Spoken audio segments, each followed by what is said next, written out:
warming up using flow. In this environment, it's always different when we walk on stage and perform. That's the result of all of these days of practice, but also the result of that little warm-up that we do off stage normally, but this time I did it on stage for you. So the first question I ask myself when I'm practicing is, how do I feel? And how much energy do I have? So for the moment, my energy is really pumped and I have a wonderful feeling of warmth and love from being in this environment. I'm also a little bit cold, so we were talking about senses, and so my senses are my feedback. So I have a little sensation of the chill in the air, but in general I'm feeling warm. So these questions bring me back into the present moment, and so that I can begin to focus that energy. So how do you all feel right now? Just ask yourself, how do I feel? Not how should I feel or how do I want to feel. There's a very big difference. How do I feel right now and how much energy do I have? So just do that little exercise for yourselves. And then giving yourself the answer is the place for you to go from. So the next task when I'm playing is to say hello to my instrument. So everyone please say hello.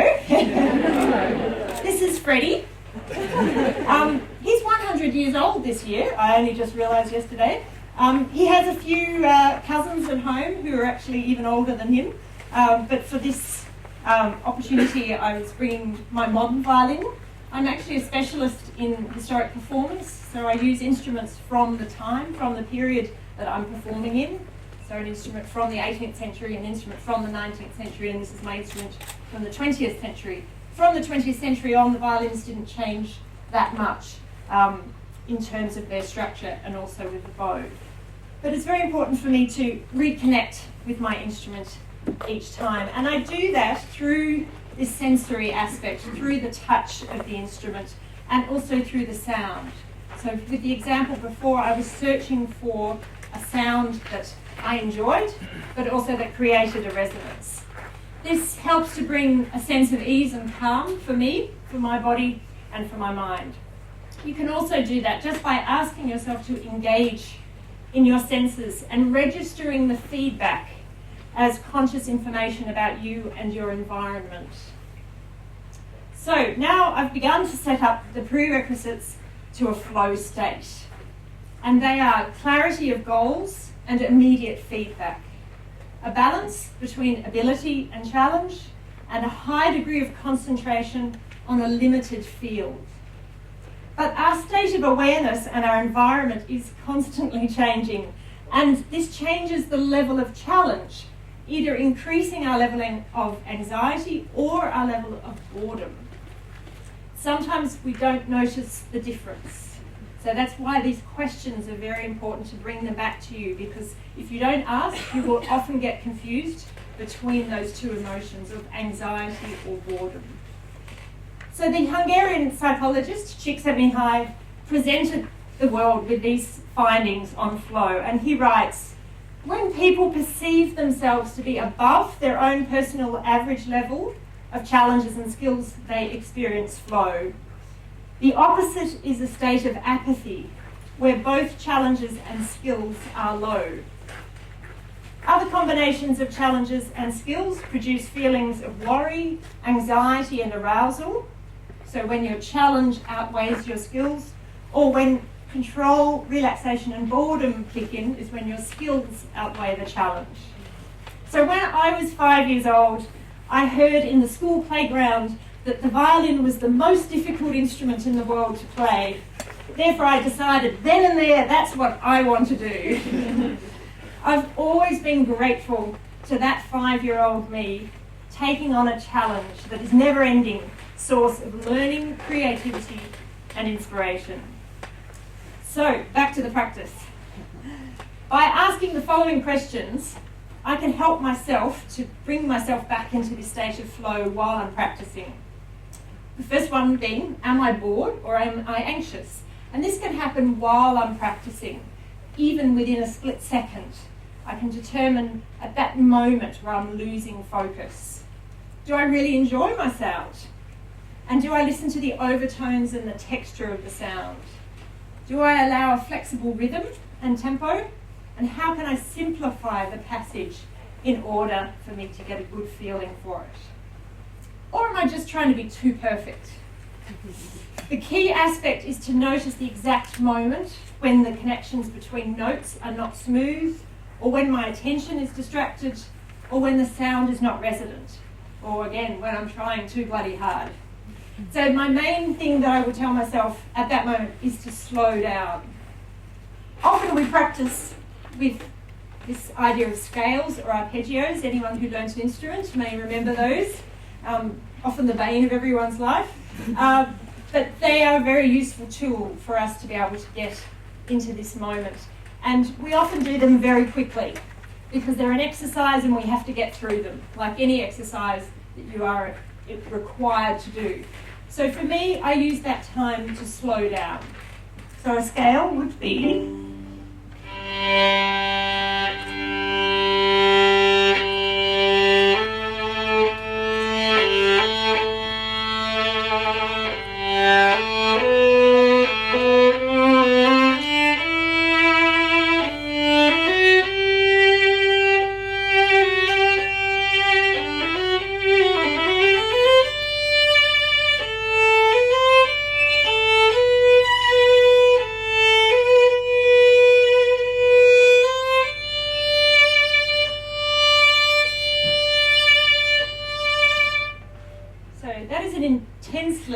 enjoyable experience for something which needs to be a daily exercise.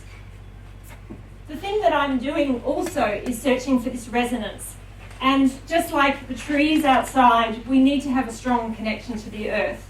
So I will invite you all to stand up and to find your roots to the earth through your feet. One way to do that is just to feel the floor and just notice which part of your foot is engaging with the ground. Is it the front of your foot or the back of your foot? And then feel the reverse. Is it the side of your foot, the outside of your foot, or the inside of your foot? And whatever you feel, see if you can feel the reverse so that you start to have a sensation of the whole of the ground through your feet. So when you've got that connection going, allow yourself just to move very gently. This is just allowing your body to be engaged in your environment, as the trees are. If trees were static, they would fall over at the first breeze. So this gives us a very strong sense of balance when we allow ourselves to move. Now, in many sports, there is an optimal body position that gives both balance and power. And this is also, interestingly, where the best resonance is produced. So I'm going to invite you all to find this resonance. So if we take our seats again, just look back for yourself. And I'm going to also do that. So exactly where your feet were, shoulder width apart. You've got that connection through the earth. You've got a connection with the chair as well. You can feel that through your sitting bones. And to find that position, we all found it as kids, because it's a good monkey position. So you don't have any arms. Everyone's just get rid of your arms. We do carry them around a fair bit. So a good way is to just get rid of your arms. And then we're going to use these muscles to stand up. So we're going to engage the lower half of our body. So just tense a little bit the muscles where you're seated. So you're just engaging those muscles. And we're going to use those muscles, so not your head or your neck, but with direction. So think of direction, but using the muscles. So see if you can do that. So get ready to stand up. And feet all nicely positioned. And then we're just going to stand up to this position. And we're all going to make monkey noises. Yeah, there we go. Okay, now watch where the chair is and go back again. Okay, one more time. So again, feeling your connection, letting your arms drop. Fantastic. Okay, one more time, and then coming up here again. Yes, okay, there we go. So that's a very powerful position to be in, because from there you can do anything. Now, I'll leave you there for 2 seconds. So for me, the difference in the resonance is quite extraordinary. Sorry, I'll have to wait till that goes.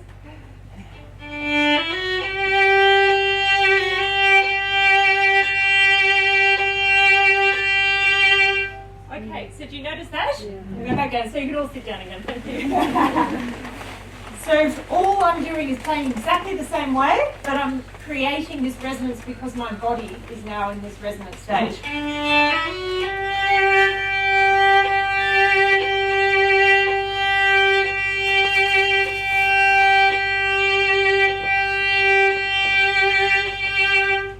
The trick is to carry it with you when you stand up. So that's a very important thing for everyone to realise, that you all have that power in you and you all have that resonance in you. And actually as an audience now you're much more engaged and you have a lot more energy just because you've all had that experience of finding your connection with the floor and also with your own power and resonance.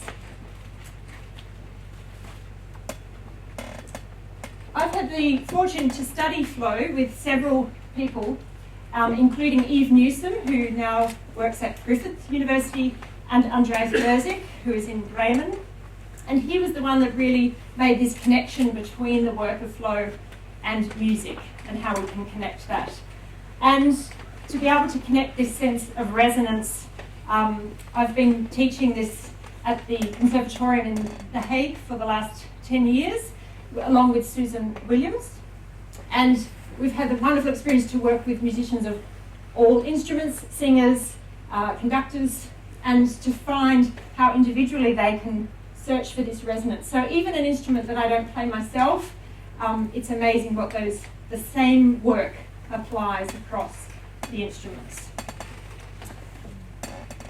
Csikszentmihalyi has written many books, which I encourage you all to read. And the chief characteristics of flow that he talks about are this ecstasy, rapture, and spontaneous joy. In a daily practice, there is something of that we find, but generally when the activity, as I said at the beginning, the challenge becomes higher, then the state of flow becomes more readily available. An unbreakable concentration, you're completely absorbed in what you're doing. The activity is intrinsically rewarding, and you forget yourself. You no longer become the most important thing. And actually, when I walk on stage, that's the one thing I do say to myself. It's not about me. It's what I'm making, it's what I'm sharing, but it's not about me. You also become unaware of what your daily bodily needs are, so you don't actually notice that you're hungry or that someone's calling from you. So the focus is very intense. Timelessness, you lose sense of the track of time. And you're challenged but without feeling overwhelmed. So take a moment to think about your own flow experience. It may be something that you've experienced quite recently, or something that you do as a daily practice, your work, or something at home. For me, last year I went on a chocoholic tour of Melbourne. And anyone who knows me, I love chocolate. And I thought I knew a thing or two about chocolate. But to start with, we were given one chocolate to sample, which was kind of a bit disappointing. It was like, oh, just one. Okay, but then we were asked to smell the chocolate, notice the shine of the surface of the chocolate, experience the texture of the chocolate, and then take a bite into the chocolate. So not eat the whole thing, but just take a single little bite. And then we had to notice how it tasted and how the flavours changed as the chocolate melted. Anyway, this flow experience highlighted for me that we love gorging on chocolate, or wine, or even music. But if we're going to appreciate the finer details, then we need to delve deeper down into the essence of the experience. And by doing so, we're going to enter a state of curiosity, exploration, adventure, sensitivity, and playfulness. My own experience of flow during practice is optimised by having uninterrupted time and an inspiring space to be immersed in music. By becoming fully involved in the creative process, I lose track of time, the stresses of the world disappear, and I find an inner peace and happiness. A sense of achievement and joy takes over when I'm in this state. My imagination runs wild, and I'm completely connected to the earth at the same time. This wonderful balance and ease settles when my brain is usually occupied with 1,000 jostling thoughts, allowing me to focus on one thought, one motion, one sound, and make it the most beautiful I have ever heard. life is a series of challenges, and therefore it is beneficial to build on those skills necessary for us to feel confident, to be able to dive in. Being prepared is key, and allowing your body to feel connected from the very beginning ensures a strong feedback. So keep these simple and effective ideas at hand when you're in a situation that's spiraling out of control, or when you're distracted, or when you're not enjoying your work or activity. Feel, be aware of your creature comforts. Move, and just showing you that that movement can be very subtle. It doesn't have to be jumping out of the room, but it can be a sense of, I'm moving, I've got some sensation inside. Engage, be mindful of your energy level, and then participate by starting at that energy level. You will find if you start at the level that you're at, it will go higher if it starts low, and if it's high, then you'll be able to absolutely get in. But often we start too high, and then we get very tired very quickly. So it's a very important thing, especially when, as a musician, we're practicing up to 6 hours a day. The level of intensity has to be very well monitored, otherwise we can burn out very quickly. Simplify, and also resonate. Now the fun part, improvising. A little bit what I was doing with that exercise at the beginning, but I'll show you another example of improvising.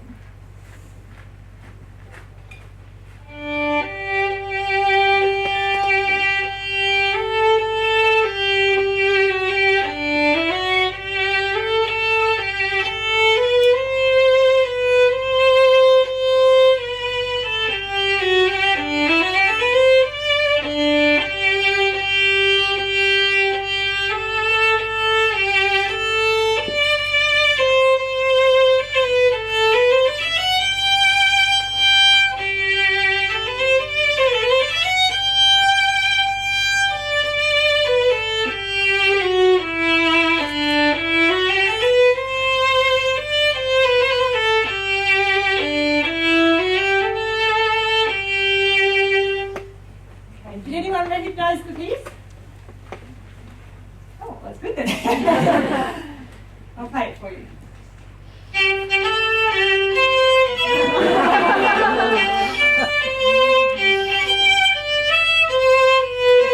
But when I'm improvising, I'm finding the connection between the notes.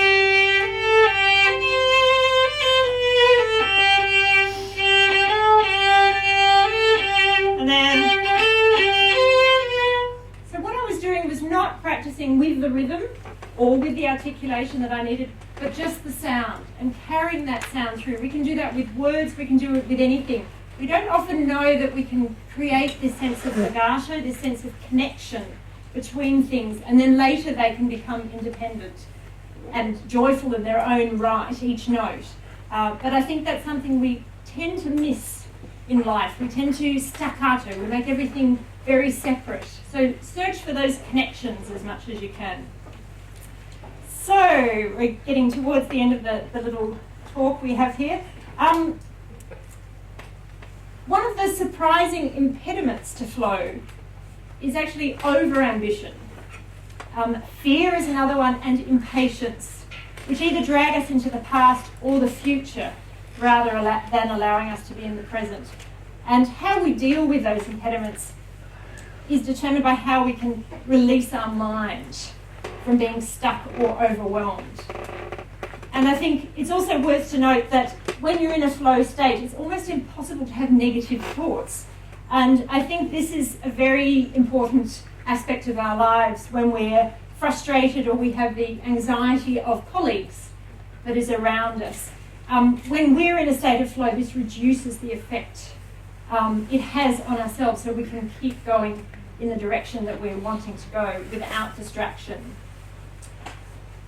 For myself in performance, when I walk on stage and I'm in that state of flow, it's as if I'm in another dimension. I can choose exactly where I want to play every note, but at the same time, I feel like somebody else is playing the notes for me. I'm observing the experience in a blissful state, and an intense joy dances through my body.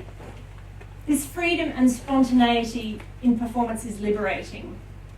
I'm also passionate about teaching and coaching, and I know there is a real beauty in finding a way to activate another person to perform and work at their best, and for them to reconnect with the joy and spirit they had as a child, learning and playing. So by discovering more about flow and its myriad of uses, this enables me to perform effortlessly, teach creatively, and share my passion with a wider audience. So to my audience, please play, sing, dance, improvise, and be creative every day. Make music and the arts a part of your life and allow it to resonate in your body, mind, and soul. Trust your instincts and be bold. There's nothing to lose and everything to gain from being fully present in this world. Thank you.